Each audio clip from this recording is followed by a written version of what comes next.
বিশ্বজুড়ে দায়িত্বে থাকা মার্কিন জেনারেল ও অ্যাডমিরালদের জরুরি ভিত্তিতে যুক্তরাষ্ট্রে তলব করা হয়েছে। আগামী মঙ্গলবার ভার্জিনিয়ার কোয়ান্টিকো ঘাঁটিতে বসবে এ বৈঠক। কিন্তু কেন হঠাৎ এই ডাক দেয়া হলো তার সঠিক ব্যাখ্যা কেউই দিচ্ছে না। পেন্টাগনের মুখপাত্র শন পার্নেল জানান, সমরমন্ত্রী পিট হেগসেথ তার জ্যেষ্ঠ সামরিক কর্মকর্তাদের উদ্দেশ্যে বক্তব্য রাখবেন। তবে কর্মকর্তারা বলছেন, হঠাৎ ডাক পড়ায় সময়সূচি পাল্টাতে হিমশিম খাচ্ছেন তারা। কেউ কেউ আবার ভাবছেন বৈঠকে যাওয়া বাধ্যতামূলক কিনা।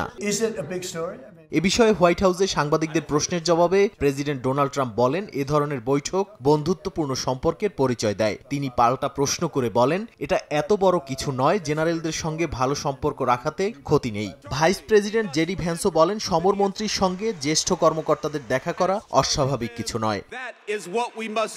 তবে অনেকেই বিষয়টিকে ট্রাম্প প্রশাসনের সাম্প্রতিক পদক্ষেপগুলোর সঙ্গে মিলিয়ে ফেলছেন। দ্বিতীয় মেয়াদে দায়িত্ব নেয়ার পর থেকে ট্রাম্প ও হেগসেথ প্রতিরক্ষা দপ্তরে বড় ধরনের পরিবর্তন এনেছেন। যৌথ বাহিনী প্রধান সিকিউ ব্রাউন সহ বেশ কয়েকজন শীর্ষ কর্মকর্তা বরখাস্ত হয়েছেন। মে মাসে 4 তারকা জেনারেলের সংখ্যা কমানোর নির্দেশও আসে। আর চলতি মাসেই প্রতিরক্ষা দপ্তরকে ডিপার্টমেন্ট অব ওয়ার নামে ডাকতে শুরু করে হোয়াইট হাউস। নাদিম মারজান, সময় সংবাদ।